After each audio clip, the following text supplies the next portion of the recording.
This is Alabama Politics with Steve Flowers, an in-depth interview with Alabama's top political newsmakers. Now, from the studios of Troy University, here is Steve Flowers.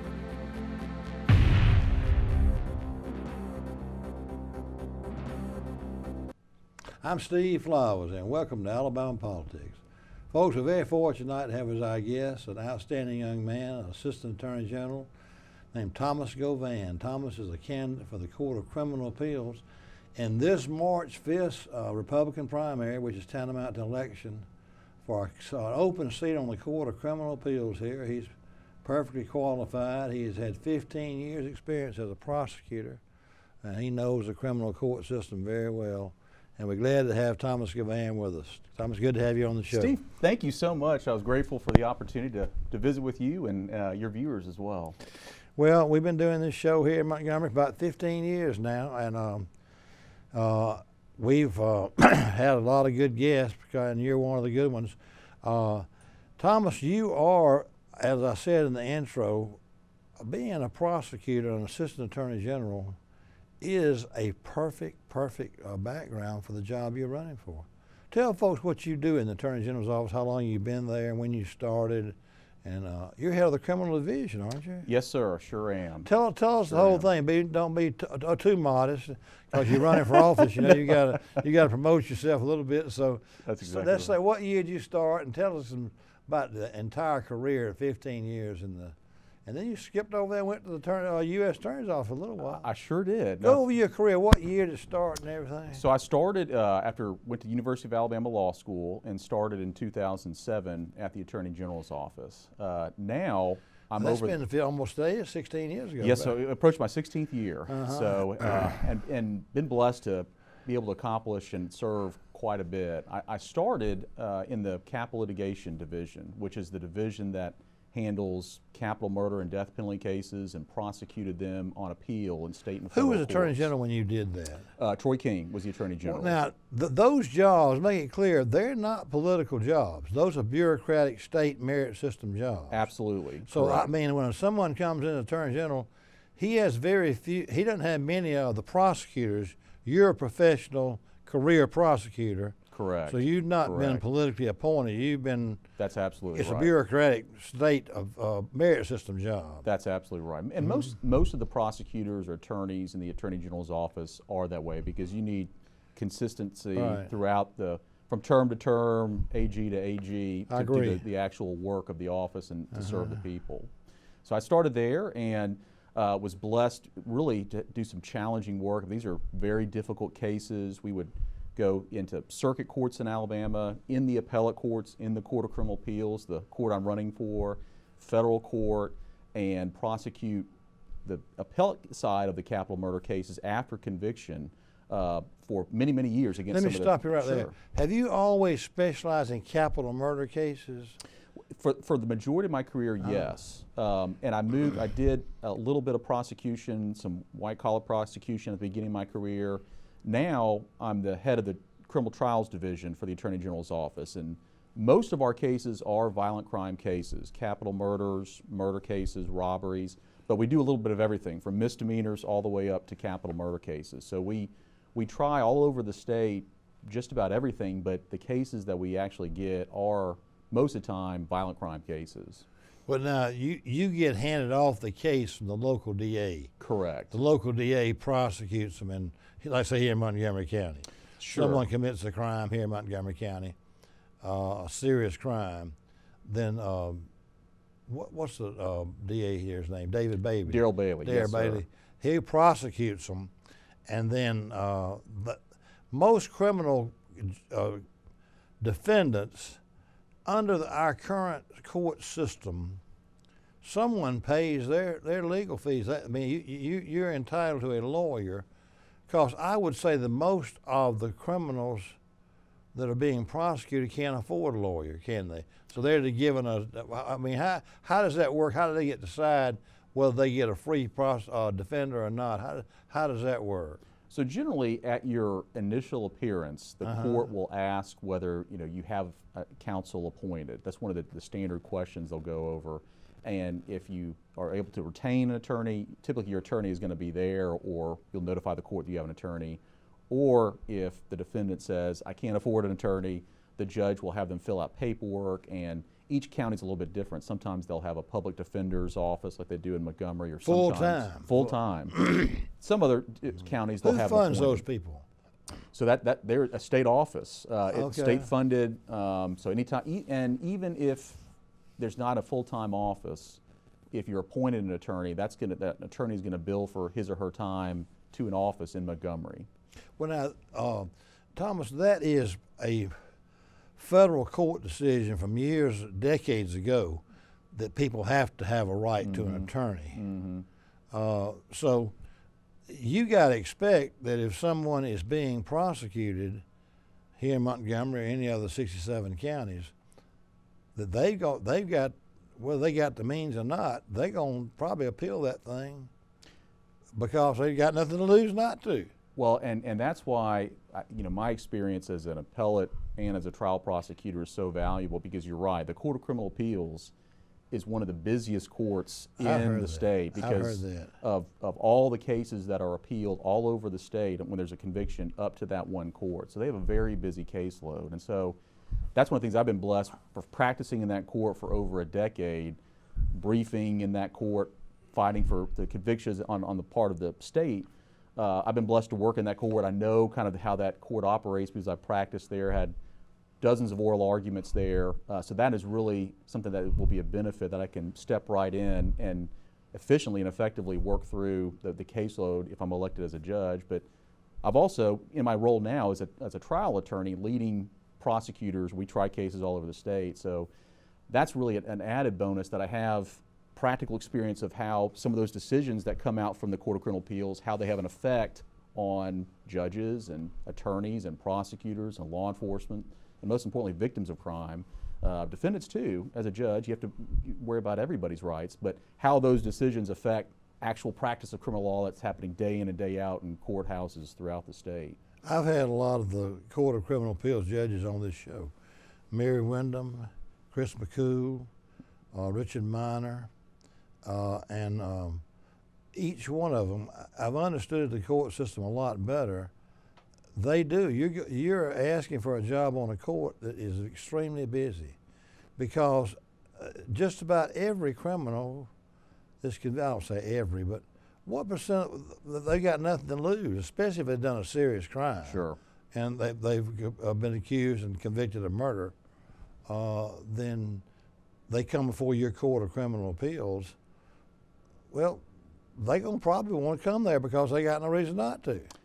That's exactly right. And I heard a judge one time who was giving a CLE on the appellate courts talk about, well, when you get cases before you, if the defendant raises maybe a dozen claims on appeal, there's normally only like one or two that are really, really close, if that.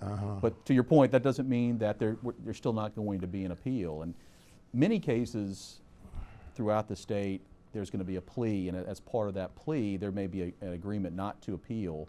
But again, there's so many criminal cases throughout the state that just the sheer number and volume that goes up to the Court of Criminal Appeals, there's going to be quite a bit. And when you've been sentenced to a significant sentence, you're right, they're going to appeal that. And we want the certainty as citizens that we're, I'm a prosecutor, that my job is to ultimately do justice. We want to make sure that our convictions and the sentences that are handed out are correct and there's no errors, because that's the beauty of our system. That's why the American justice system is the model of the world, that we have all these backdrops and certainties to make sure that what's happening to keep the public safe is actually a just result. I've asked this question, excuse me, of Judge Wyndham and Judge McCool and some others who've been on the thing. When Mary Wyndham, I think she was the first one that brought out how many cases go to the Court of Criminal Appeals. It's like 4,000 or 5,000 a year. Does that sound right to you? I forgot. I have to look back at her show and see what she said. But the question, I may have asked her this, she may have answered and I've forgotten it. There doesn't have to be an error made by the circuit judge. They've got a right to appeal, period. Isn't that right? Correct. Sure. And now, do y'all have the right? Do y'all have the right to refuse to hear it, or have you got? Can y'all just read the case and say, isn't there some flaw that y'all got to actually hear the case? So everybody, unlike the Supreme Court, every case that comes up, there's a right to appeal to the Court of Criminal Appeals. The Supreme Court can review the Alabama Supreme Court and decide whether they want to hear the case. But y'all ain't got a choice. But the Court of Criminal Appeals has to review. And once they review the case, there may be, depending on how the issue, whether the issue was preserved or not, whether there's jurisdiction or different things like that may impact how the Court of Criminal Appeals rules. But if a defendant appeals, they're going to hear and review that case one way or the other. You got to actually hear it too. Actually hear it, sure. You can't just y'all sit down and say, "This doesn't have any merit." No, I'm not. They got to have another day in court. Well, and they will. Now, not every case. The court will decide a case, and they will review the pleadings and the briefs. The Court of Criminal Appeals, granting oral argument actually in the Court of Criminal Appeals is discretionary. The court doesn't grant oral argument in every single case. But yes, they will review the pleadings and issue some type of ruling, a written ruling, affirming or remanding or reversing, depending on what the court decides on the cases that have come up. So there's quite a lot of work involved in that process. Well, there really is.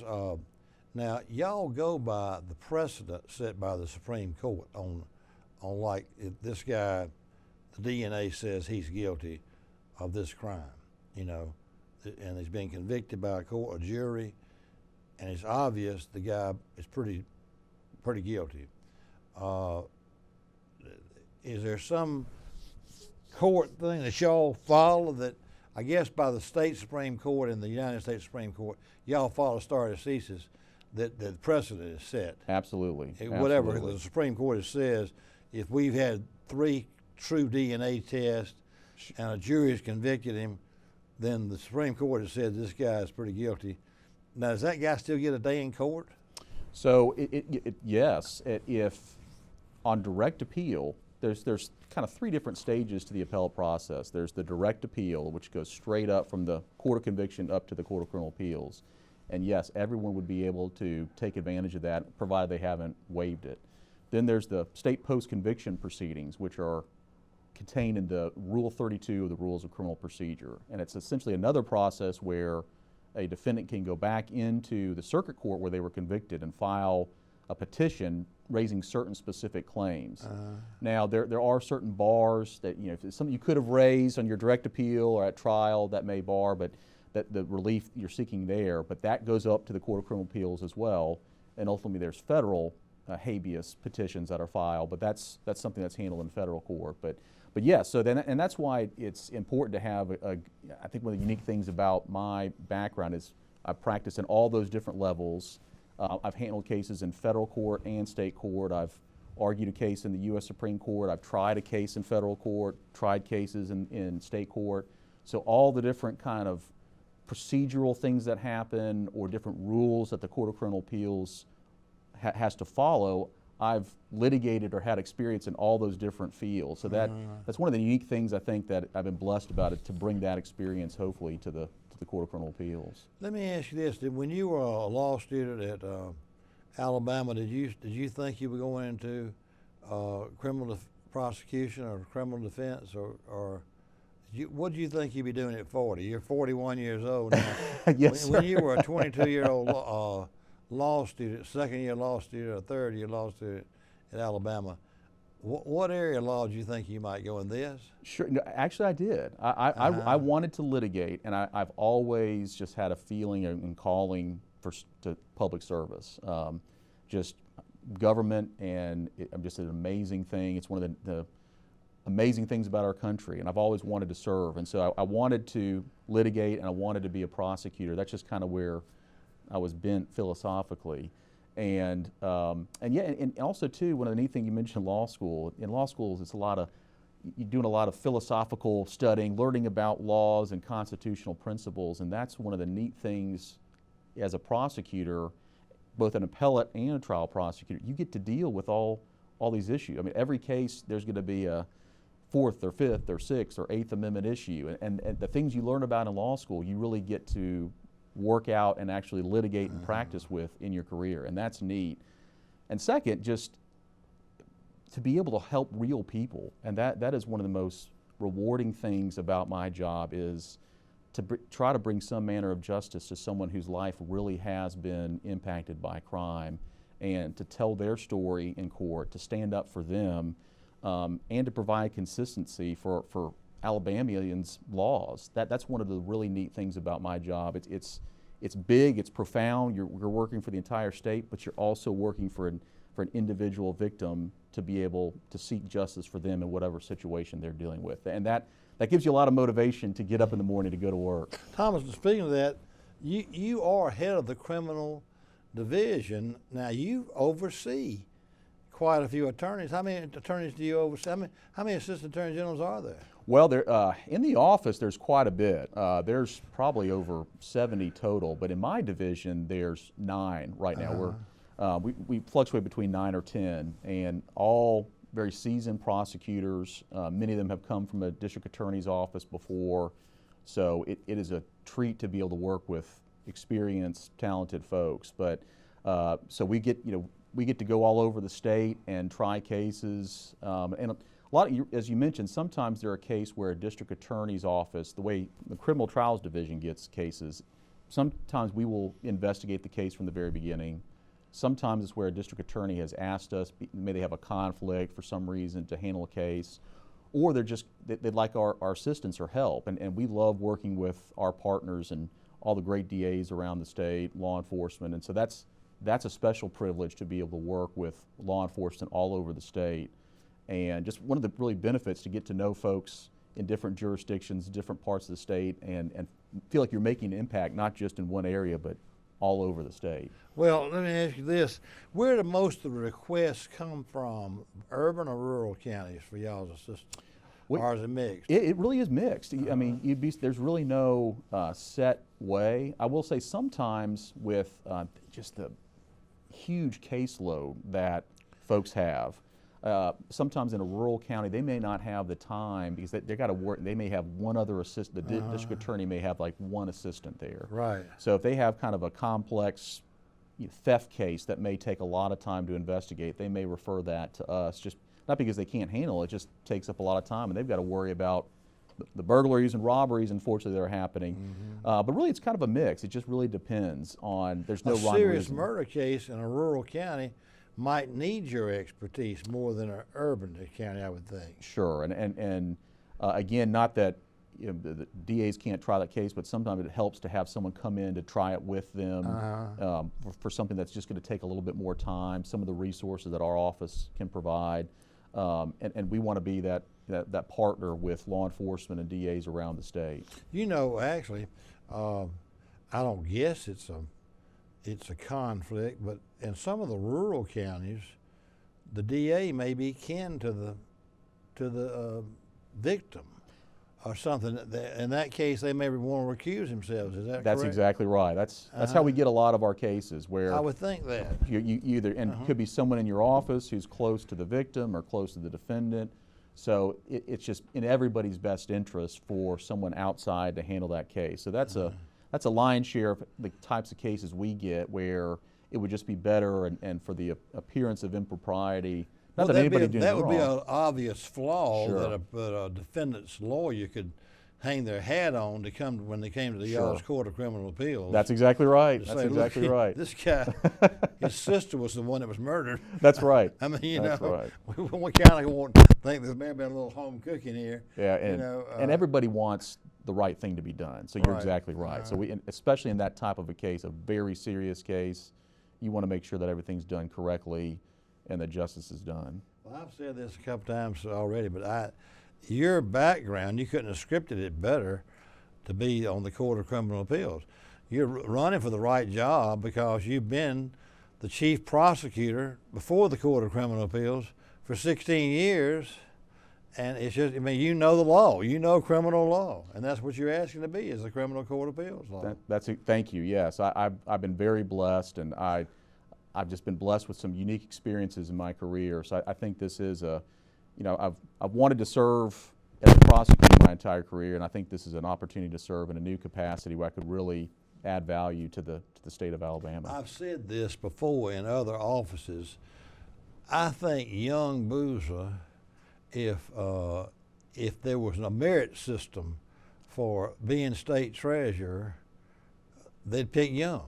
I mean, I've never seen a more perfectly qualified person to be state treasurer with his background in finance and Stanford degree and certainly Yale law. I mean, just everything, but banking. But you have the same background to be on the Court of Criminal Appeals. If you had to script somebody to say in 2024 this person should be it'd be like you moving from being the chief prosecutor for the state of Alabama to be on the Court of Criminal Appeals. Now you've got you went to Alabama undergraduate and law school. Yes, sir. Yes, What did sir. you major in undergraduate school? So, and majored in accounting and minored in political science. So, Well, that's a good background. That's a different background. well, and it was fun. I always one of wanted them's in art science and one in business. Right. How'd you pull that off? Well, I wanted to go to law school, but I just always thought in the back of my mind, if for some reason that doesn't work out, I want to have a degree I can get a job on. Right. And so that was kind of the background. And it was hard. When you graduated, there was all these accounting firms who were calling and recruiting, but I stayed focused and was able to make the transition to law school, and was just so thankful. But that was kind of the background. Backup was, if law school doesn't work out, I've got a good degree, I could get a job. I've got a daughter that's about your age that practices law in Birmingham with Carl Allison defense firm, and she had the same thing. She majored in finance in undergraduate school, and she had several job offers with banks, so she said, no, I'm gonna go to law school, and I think she's glad she did. But As am I, yes. If you got an accounting degree, you've got a job.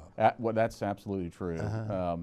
Also, it was kind of once like friends and family heard that I was majoring in accounting, I always get calls around tax time asking for questions, but I wasn't majoring in that type of accounting, but thankfully I went on to law school and was able to do that. Now your career. wife is an elementary school teacher. She sure is. What's yes. her name now? Her name's Jessica.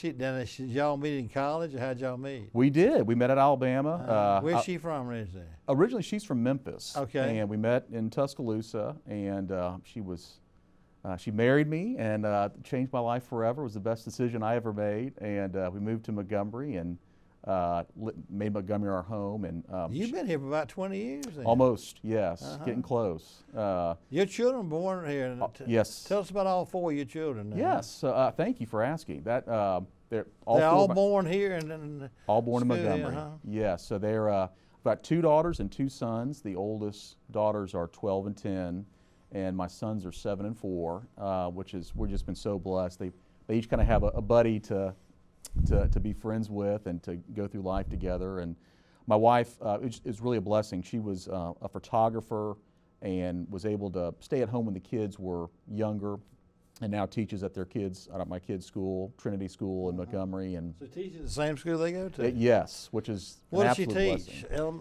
She's actually the lower school art teacher. So she gets to do everything from K3, K4-year-olds up to 5th graders. So she sees a wide range of students, but she has all the artistic ability in our family.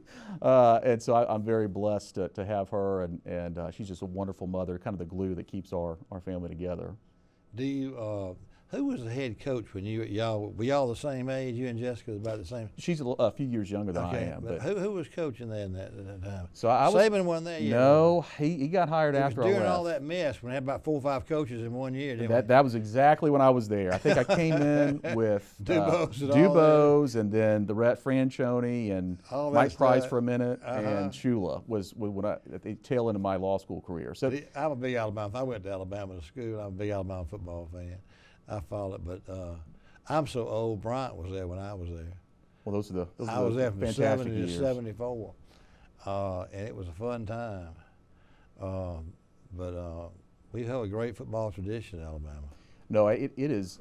That's one of the and it's one of the things. It's just it kind of makes us unique as Alabama. Whether Auburn or Alabama or whatever school you pull for. Troy has a great program, but it's something that everybody can talk about with. So no matter where you go, we can talk about our college team, and it provides that kind of whether you're from North Alabama, South Alabama, it kind of unites everybody, and I love that. No matter what time of year it is, we can talk about Alabama, Auburn football, whatever it may be.